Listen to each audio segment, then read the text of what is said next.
Welcome to good study. आज है 18 अगस्त और आज के करंट अफेयर्स का शुरुआत करते हैं एक छोटे से मोटिवेशनल कोट से। एक दिन में नहीं होता, एक दिन ज़रूर होता है। तो इसी छोटे से मोटिवेशनल कोट से आज के सेशन का हम आगाज़ करते हैं। पहला क्वेश्चन स्क्रीन पर दे रखा है। हाल में श्रीलंका में 2 पवन परियोजनाओं के लिए किस भारतीय संस्थान को मंजूरी मिली है? Option number D, Adani group इसका सही आंसर हो जाएगा। श्रीलंका सरकार ने 50 करोड़ डॉलर से अधिक के निवेश वाली 2 पवन परियोजना के लिए अडानी ग्रीन एनर्जी को शुरुआती मंजूरी दे दी है। श्रीलंका के ऊर्जा और बिजली मंत्री कंचना विजयशेखरा ने कहा, अक्षय ऊर्जा परियोजनाओं की प्रगति पर चर्चा करने के लिए आज अर्थात बुधवार को सीईबी और सतत विकास प्राधिकरण के अधिकारियों से मुलाकात की। उन्होंने कहा, अडानी ग्रीन एनर्जी को मन्नार में 286 मेगावाट और पुनरिन में 234 मेगावाट की 2 पवन परियोजना के लिए शुरुआती मंजूरी दी गई है। अब बात आती है श्रीलंका की। श्रीलंका की 2 राजधानी हैं। एक है जयवर्धनेपुरकोट्टी, ये क्या है, विधायी राजधानी, और एक है कोलंबो, ये है कार्यकारी और न्यायिक राजधानी। श्रीलंका की राजभाषा क्या है? सिंहली और तमिल। श्रीलंका की मुद्रा है श्रीलंकन रुपया। श्रीलंका को स्वतंत्रता कब मिली थी? 4 फरवरी 1948 ईस्वी को।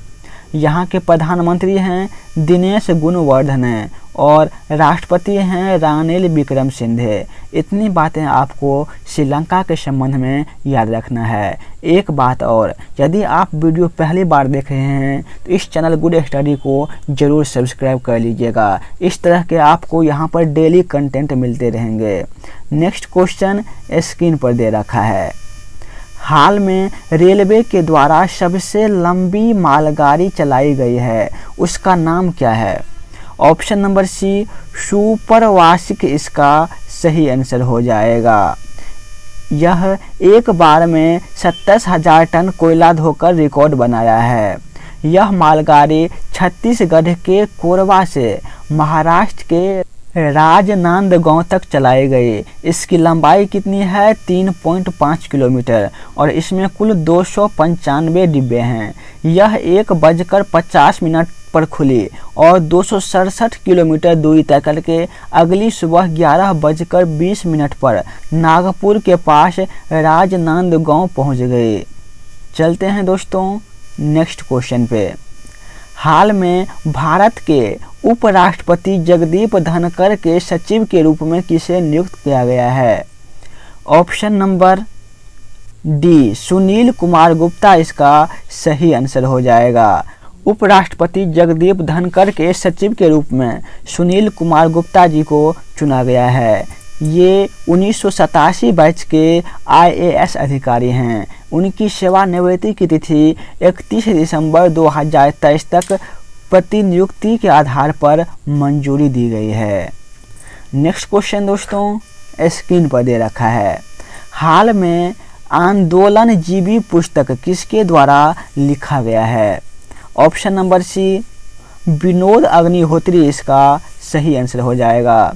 विनोद अग्निहोत्री जी के द्वारा आंदोलन जीवी पुस्तक लिखा गया है। यह पुस्तक देश में किसान के आंदोलन की एक लंबी यात्रा का वृत्तांत प्रस्तुत करती है।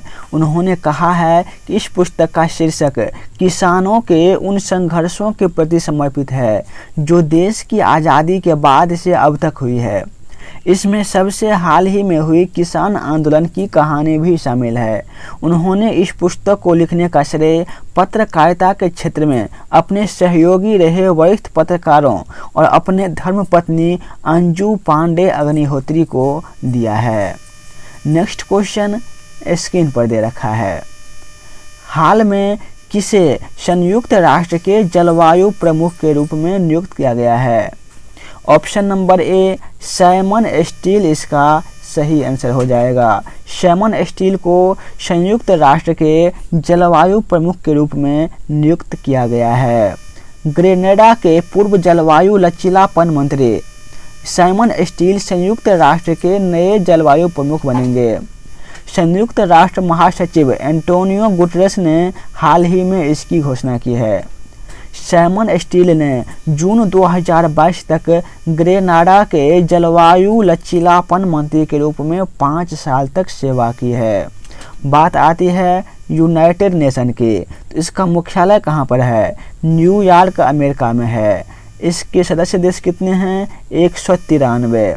अध्यक्ष कौन है? Antonio Guterres. और इसकी स्थापना हुई थी 24 अक्टूबर 1945 ईस्वी को। इतनी बातें आपको यूनाइटेड नेशन के बारे में याद रखना है। नेक्स्ट क्वेश्चन स्क्रीन पर दे रखा है। भारतीय फिल्म महोत्सव मेलबर्न के 13वें संस्करण में सर्वश्रेष्ठ अभिनेता का पुरस्कार किसे दिया गया है? Option number C, Ranveer Singh इसका सही आंसर हो जाएगा। रणवीर सिंह को भारतीय फिल्म महोत्सव मेलबर्न के 13वें संस्करण में सर्वश्रेष्ठ अभिनेता का पुरस्कार दिया गया है। सर्वश्रेष्ठ फिल्म का पुरस्कार किसे मिला है? 83 को सर्वश्रेष्ठ फिल्म का पुरस्कार मिला है। सर्वश्रेष्ठ निर्देशक का पुरस्कार किसे मिला है? सुजीत सरकार को सरदार उधम के लिए और अपर्णा सेन को द रेपिस्ट के लिए मिला है। सर्वश्रेष्ठ अभिनेत्री का पुरस्कार किसे मिला है? शेफाली शाह को जलसा के लिए मिला है। लाइफ टाइम अचीवमेंट अवार्ड किसे मिला है? कपिल देव को मिला है। नेक्स्ट क्वेश्चन स्क्रीन पर दे रखा है। हाल में किस बैंक ने नई सावधि जमा योजना का अनावरण किया है? तो option number C, Karnataka bank इसका सही आंसर हो जाएगा। कर्नाटक बैंक के द्वारा हाल ही में नई सावधि जमा योजना का अनावरण किया गया है। बेंगलुरु स्थित कर्नाटक बैंक ने आज़ादी के 75 साल पूरे होने के अवसर पर आज़ादी का अमृत महोत्सव के रूप में एक नई सावधि जमा योजना शुरू की है। बैंक 75 सप्ताह अर्थात 525 दिन के कार्यकाल के साथ जमा योजना पर 6.1% वर्ष की ब्याज दर की पेशकश कर रहा है। अब बात आती है कर्नाटक बैंक की। इसका मुख्यालय कहाँ पर है? मंगलुरु। कर्नाटक बैंक के सीईओ कौन है? महाबलेश्वर MS। और कर्नाटक बैंक की स्थापना हुई थी 18 फरवरी 1924 ईस्वी को। चलते हैं नेक्स्ट क्वेश्चन पे। यदि आपने अभी तक लाइक नहीं किया है तो एक लाइक ज़रूर कर दीजिएगा और इस तरह के डेली वीडियो देखने के लिए रोज़ सुबह इस चैनल गुड स्टडी पर ज़रूर आइएगा। कहा गया है हाल में किस राज्य के द्वारा मुफ्त इलाज के लिए स्मार्ट हेल्थ कार्ड की घोषणा की गई है? ऑप्शन नंबर बी, उड़ीसा इसका सही आंसर हो जाएगा। यह घोषणा उड़ीसा के द्वारा किया गया है। उड़ीसा के मुख्यमंत्री नवीन पटनायक ने कहा है कि उड़ीसा राज्य में बीजू स्वास्थ्य योजना के तहत 3.5 करोड़ लोगों को स्मार्ट कार्ड प्रदान करेगा। ध्यान दीजिएगा, अब थोड़ा हम उड़ीसा के बारे में चर्चा कर लेते हैं। चिल्का वन्यजीव अभयारण्य उड़ीसा में है। नंदन कानन जूलॉजिकल पार्क ये भी उड़ीसा में है। सिमलीपाल राष्ट्रीय उद्यान उड़ीसा में है। कोटगढ़ वन्यजीव अभयारण्य उड़ीसा में है।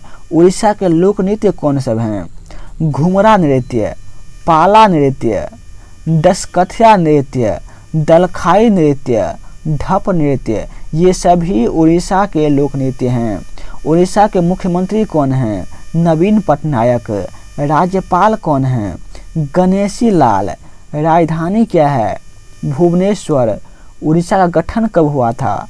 26 जनवरी 1950 को। उड़ीसा का क्षेत्रफल कितना है? 1,55,707 वर्ग किलोमीटर। उड़ीसा में जिले की संख्या कितनी है? 30 है। राज्यसभा के सीट कितने हैं? 10। लोकसभा के 20 सीट और विधानसभा के 147 सीट है। कम से कम इतनी बातें आपको उड़ीसा के संबंध में याद रखना है। लास्ट में मैं आप सभी से एक क्वेश्चन भी करूंगा जिसका जवाब आप सभी को कमेंट बॉक्स में देना है। हाल ही में हिंदुस्तान 228 विमान का सफलतापूर्वक टैक्सी परीक्षण किसके द्वारा किया गया है? ऑप्शन नंबर सी, HAL इसका सही आंसर हो जाएगा। HAL का फुल फॉर्म क्या होता है? Hindustan aeronautics limited. हिंदुस्तान 228 एक बहुउद्देश्य उपयोगिता विमान है। इसका उपयोग सिविल ऑपरेटरों और राज्य सरकार द्वारा अपने इंट्रा और इंटर स्टेट कनेक्टिविटी के लिए किया जा सकता है। हिंदुस्तान एरोनॉटिक्स लिमिटेड ने हिंदुस्तान 228 VTKNR विमान का ग्राउंड रन और लो स्पीड टैक्सी परीक्षण सफलतापूर्वक पूरा किया है। बात आती है हिंदुस्तान एरोनॉटिक्स लिमिटेड की। स्थापना कब हुई थी? 1940 ईस्वी में। हेडक्वार्टर कहाँ पर है? कर्नाटक के बेंगलुरु में है और इसके चेयरमैन हैं R माधवन। इतनी बातें आपको कम से कम याद रखना है। नेक्स्ट क्वेश्चन स्क्रीन पर दे रखा है। हाल में भारत और किस देश के नौसेना के बीच एक्सरसाइज कोंकण 2021 अभ्यास शुरू हुआ है? ऑप्शन नंबर ए ब्रिटेन इसका सही आंसर हो जाएगा। भारत और ब्रिटेन के बीच एक्सरसाइज कोंकण 2021 अभ्यास शुरू किया गया है। एक्सरसाइज कोंकण 2021 भारतीय नौसेना और ब्रिटेन की रॉयल नेवी के बीच पोर्ट्समाउथ यूनाइटेड किंगडम में आयोजित किया गया। इस अभ्यास में भारतीय नौसेना के तलवार सैनिक के स्टेल्थ फ्रिगेट और रॉयल नेवी के HMS वेस्टमिंस्टर ने गैर संपर्क रूप से अभ्यास किया है। बात आती है ब्रिटेन के। ब्रिटेन के प्रधानमंत्री कौन हैं? Boris Johnson. ब्रिटेन के शासक कौन हैं? एलिजाबेथ द्वितीय। और यहाँ की मुद्रा है पाउंड स्टर्लिंग। दोस्तों अब हम कल जो आप सभी से क्वेश्चन किया गया था वो क्वेश्चन करने वाले हैं। क्वेश्चन स्क्रीन पर दे रखा है। 44वें चेस ओलंपियाड में ओपन वर्ग में स्वर्ण पदक किसने जीता है? तो ऑप्शन नंबर बी उज्बेकिस्तान इसका सही आंसर हो जाएगा। दूसरे स्थान पे कौन रहा है? आर्मेनिया। ये रहा आज का क्वेश्चन जिसका जवाब आप सभी को कमेंट बॉक्स में देना है। हाल ही में किसे दूसरे सर्वोच्च शांतिकालीन वीरता पुरस्कार कीर्ति चक्र से सम्मानित किया गया है? Option A Shubhmanpreet, option B Amit Mittal, option C Devendra Pratap Singh और option number D Nadeem Joseph. यदि आपने कल वाला वीडियो देखा होगा तो इसका जवाब आपको भली भांति पता होगा। जवाब क्या है ये आपको कमेंट बॉक्स में बताना है। जय हिंद दोस्तों, आज के वीडियो में बस इतना ही।